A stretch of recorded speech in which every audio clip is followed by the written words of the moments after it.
Hey guys, and we are back with more predictions for the upcoming watch season. And today we are talking Rolex and Tudor.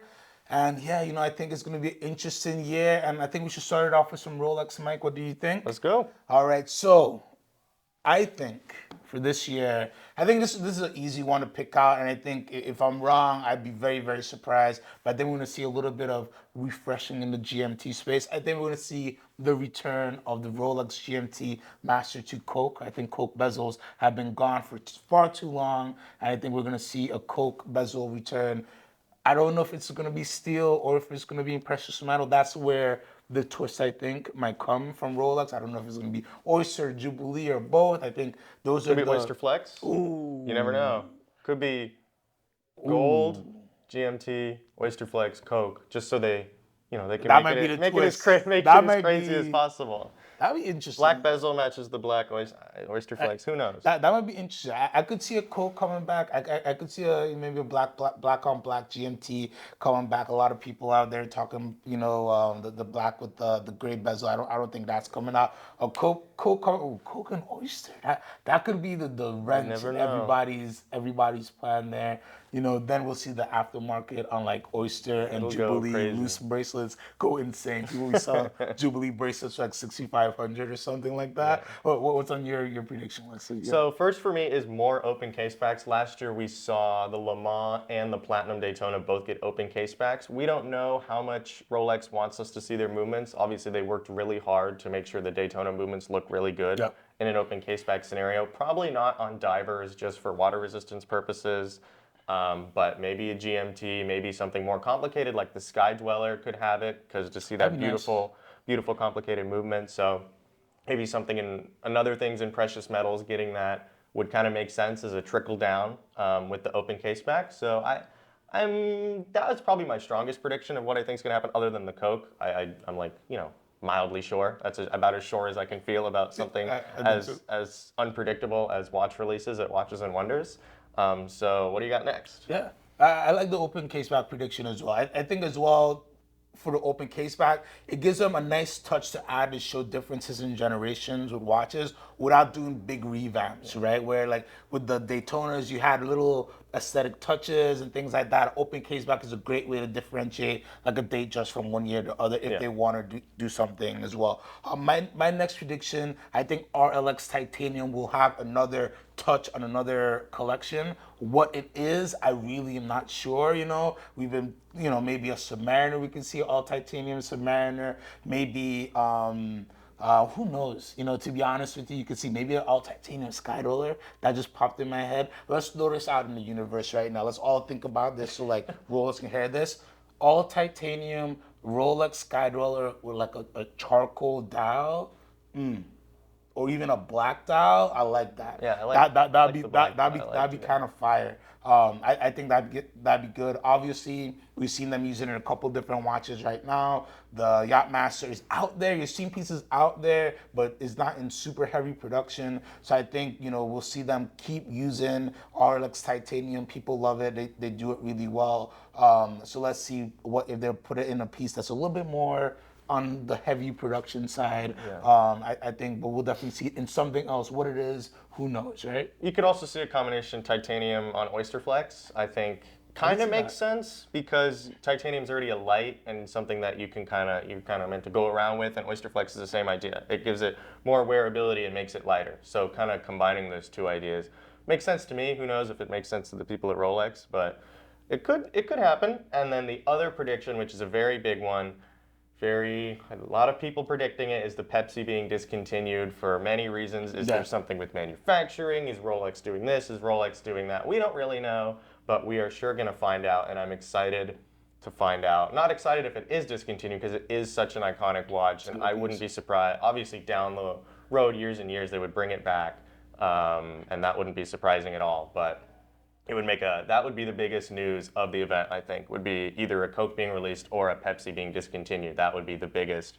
thing that could probably possibly happen. Yeah, I believe so. And I think, listen, there is something to pigments and ceramics. A lot of people don't remember, but when Omega finally made orange ceramic bezels, that was like a huge thing. And that was something that they were very proud of, just because getting high color pigments done in ceramic is a hard thing. So I can imagine, and, we've seen between, Starbucks and Pepsi's and Mark 1, Mark 2, Mark 3 bezels, that there is like, production differences and challenges in making bezels. So we can see, things happening. So let's see what happens. But that is like the biggest rumor out there. So it'd be interesting to see, on release day on April 9th to April 10th. Everybody on the website, of course, there'll be the fake rumors and things like that. So that'll be very, very interesting to see. My last one, my plea is don't discontinue the Yachtmaster 2. Everybody's out there saying the Yachtmaster 2 is going to be discontinued. I personally, I'm a big fan of the Yachtmaster 2. Obviously, it's not a watch that you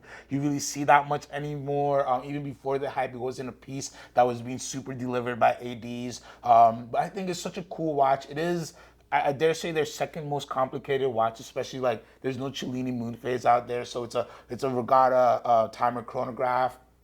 A little bit of a bigger piece out there, but I love to see them, if they're planning to discontinue it, maybe discontinue everything and produce one more piece. Maybe have that in all like titanium, or maybe something fun like a Yachtmaster 2 on an Oyster Flex, like I was in there. You never know. We just say either every model is either going to become Oyster Flex or become titanium. I guess that's what we're boiling this down Exactly. When I just the spinner roulette, throw the material on it, it'll do well. But I do love the Yachtmaster 2, and I think it's and steel was a great watch, and two-tone is even a great watch. It is a bigger piece, but not for everybody. So that's my hope. That I think it might get discontinued just after looking at doing some.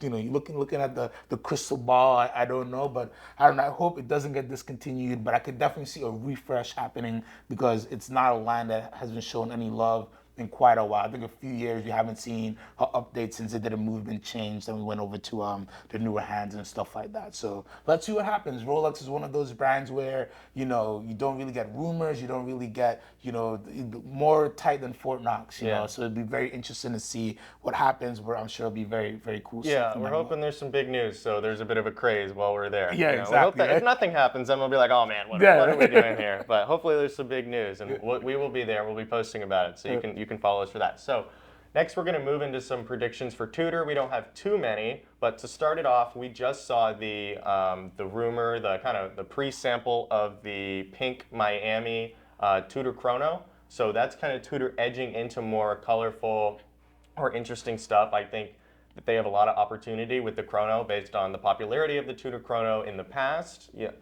And the popularity of the Rolex Daytona as well has showed that there is a really big market for chronos and for different styles and different looks. So I could definitely see Tudor expanding their lineup of chronos, maybe changing it, maybe throwing back to something where the subdials are different. That kind of depends on the movement as well. But I think something happens with the chronograph, whether it's a new movement, new dial, something. So I'm excited to see that. Yeah, I'd say with the chronos, it's probably, we were trying to think about predictions with Tudor. Last year they really, to me, strengthened their collection so much. Everything, when you're somebody wants to buy Tudor or you're selling Tudor, everything really is good and they sell pretty well. The chrono is probably their weakest in terms of like their sportier watches. The pink dial that came out today was really good. Kind of, if you're like an Inter Miami fan, it's the watch that you want to pick up. And I think that's going to do very good. There was the black base ceramic blue dial that was kind of teased for Daniel Ricciardo for the AlphaTauri F1 team. So I think we'll see a little bit more colorful dials from them. But the chrono is the one category that you can see them spicing up a little bit, and that would do very, very well for them. But Tudor's one of those brands they've been doing so great over the past couple years that anything they do, I think, is going to be really, really well. But it's going to be very interesting to see how they could change up the chrono, because I think it's already a really great platform. So I'm interested to see what they could do to spice it up. The one great thing they do is whatever they announce, it'll be super accessible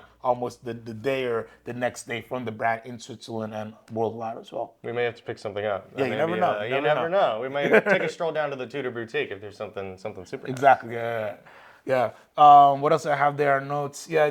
Just wrapping up on Tudor expanded dials. I think we're gonna see, because their collection is so tight, in my opinion, I think we just see little expansion into dials. I can see maybe some Stella dials from them. Take a little bit of tip to the hat from the big brother Rolex and just see a flirtation and call for dials. I think if I was in charge of Tudor, everything right now in terms of their collections are so strong. You don't really want to rock the boat too much. I don't know if you introduce a whole new model line. I don't know if you really take away from anything. I think you do a couple enhancements. You don't do anything super limited, any like tight limited editions, but you do some fun, colorful pieces that maybe might be only around for a year or two that get your already happy collector base kind of hyped up to buy some pieces. That's a great thing about Tudor. They're not going to break a bank, but you get some awesome quality pieces as well. Yeah, they're really great, and I would really love to see nothing super crazy. This is definitely more of a wish list to see interesting more dials. No super reason that they need to do it, but it sure would be fun to have a few more options when you're looking at the Black Bay or the Pelagos or the GMT, just to play around with and not be so kind of white dial, black dial, blue dial, and that's it. To have a few more fun colors would be really fun. What about like a Hulk Pelagos, like a green Pelagos or something? I think Not too much.